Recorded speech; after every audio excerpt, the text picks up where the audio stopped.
Greetings everyone, welcome to the channel. We are the Lion Gaming crew, and in this Diablo 3 non-seasonal build guide video, we're going to be taking a look at a new build here on the channel. It is the Spirit of Arachyr, I'm sorry if I mispronounced that, for the Witch Doctor, available now in both softcore and hardcore on PlayStation, Xbox, and Nintendo Switch consoles. Now, the reason for this is we've had this in our inventory for quite a long time. It just took me forever to release a build guide because, this year has been absolutely insane for me, man. I do apologize for the long wait before the release of this video, but I do want to shout out each and every single one of the subscribers to the YouTube channel, man. We just hit 1,000 subscribers. We're officially on the road to 1.1K, and we're almost to 2,000 members in the Discord community. So if you are looking for any of the gear shown in this video, it is being given away for absolutely free. It doesn't cost a single thing. All you need to do is hit that link in the description, sign up for Discord if you're not already a member, and put in a request. You get one gear request per 24 hours, and like I said earlier, we do have this available on all consoles. So without any further ado, let's go ahead and jump right on into this build guide. So for our weapon here, it is pretty dope. Everything is codenamed Faze. It is all set for level 1, and it is all Primal Ancient. The damage is 1,290,937.5 damage per second, with affixes that give you damage, percent damage, and then of course that augment for 750 intelligence thanks to Chaldean's Despair, rank 150. It is also infused with the Gem of Ease. It has the Season 25 Soul Shard. So, affix, when you kill an enemy, you deal the damage done by the death blow to all enemies within 25 yards. Pets and followers cannot trigger this effect. The legendary bonus on this weapon reads, Corpse Spiders release a web on impact that slows enemies by 80%, and it is sanctified with the Locust Swarm / Haunted Sanctified affix, which is pretty nice.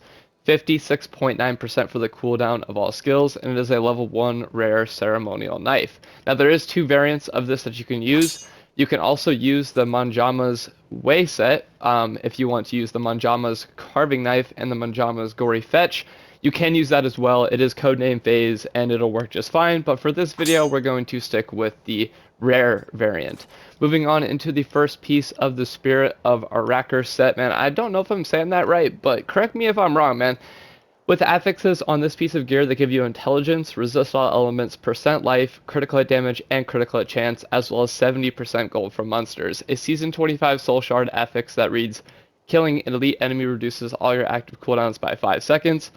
Reduced cooldown of all skills is set for 35.0%, and reduce all resource costs is set for 27.7%. And we do have the 2-piece, 4-piece, and 6-piece set bonus, but we are going to need to utilize that Ring of Royal Grandeur in the cube. So if you don't have one, you can farm for one by doing Act 1 bounties, or you can request for one and we'll send it out with your gear set. So I'm not going to read this because it's going to take literally forever, so I'm just going to pause here for a second on the 2-piece set bonus. Feel free to pause the video if you want to take a look at it in greater detail. And I'm going to scroll on down. Here is the 4-piece set bonus, and here is the 6-piece set bonus. Moving on into the shoulders, these are pretty much identical, just a slightly lower, sorry, it's not slower, man, my mind's all over the place, sorry, I'm getting ready for Christmas, man, I'm all over the place. It has a slightly lower cooldown of all skills, but other than that, though, identical. Moving on into the chest, this has a slightly higher intelligence value, other than that, though, pretty much identical. Actually, yeah, it is identical. Moving on into the helm, we have socketed in 2 flawless royal amethyst to give us a higher percent life value, and we have also socketed in the red soul shard from the Darkening of Tristram event to net us 6 additional affixes.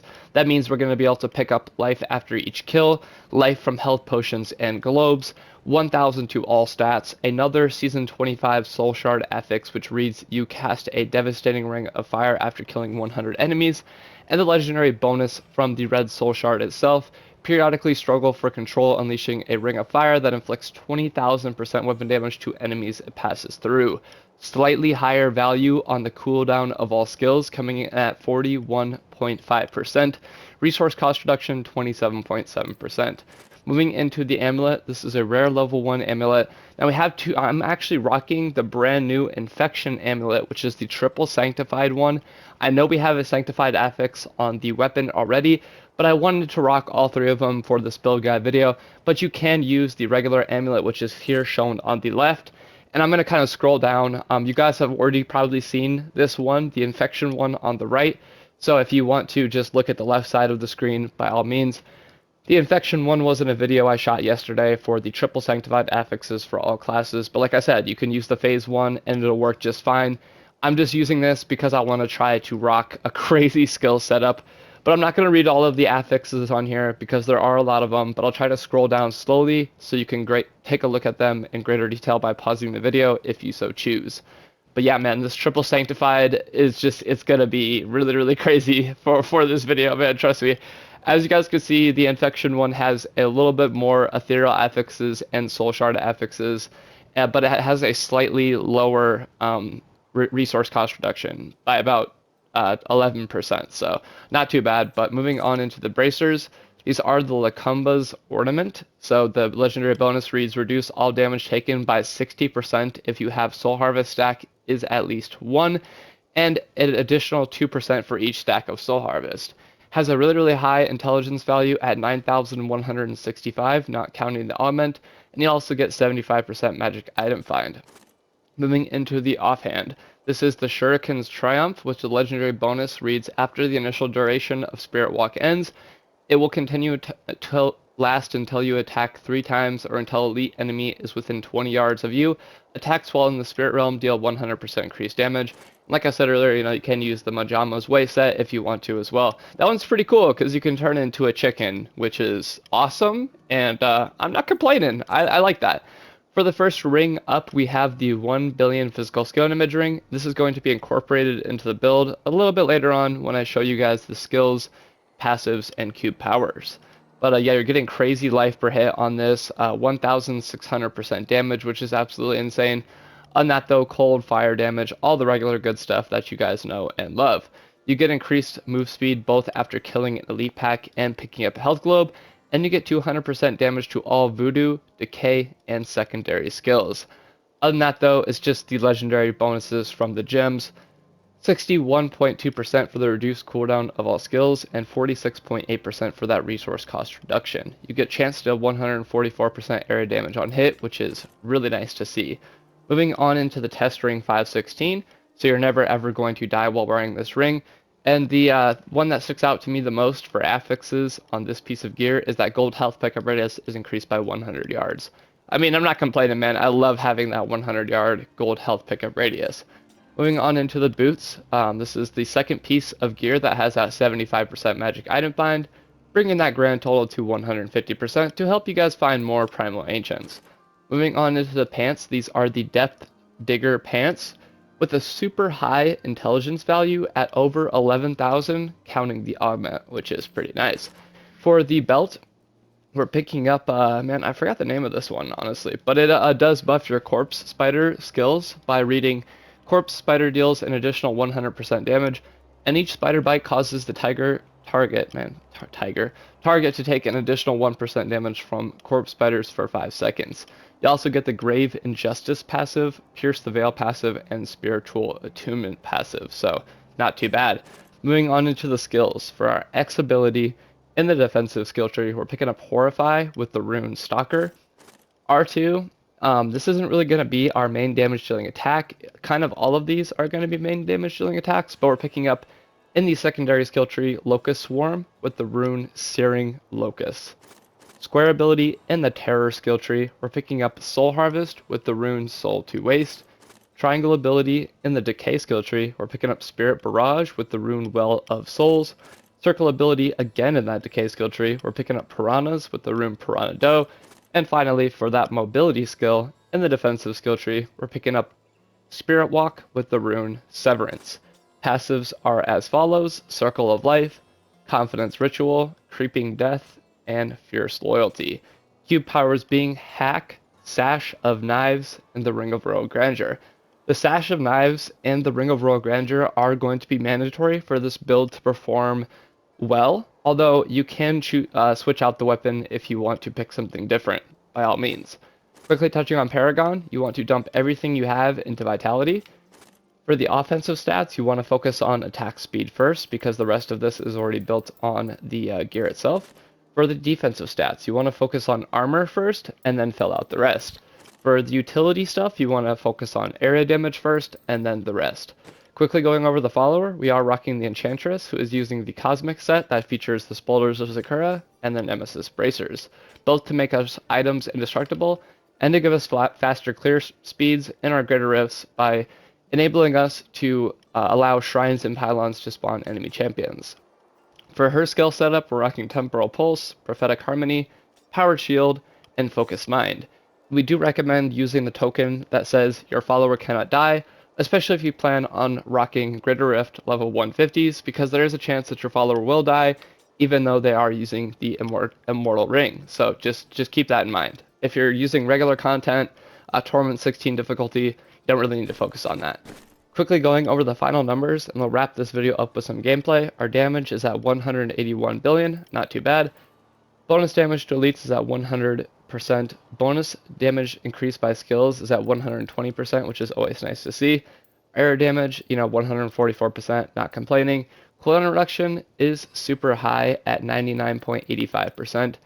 Our damage reduction is at 91.51%, with our resistances almost being capped out at 97.65%.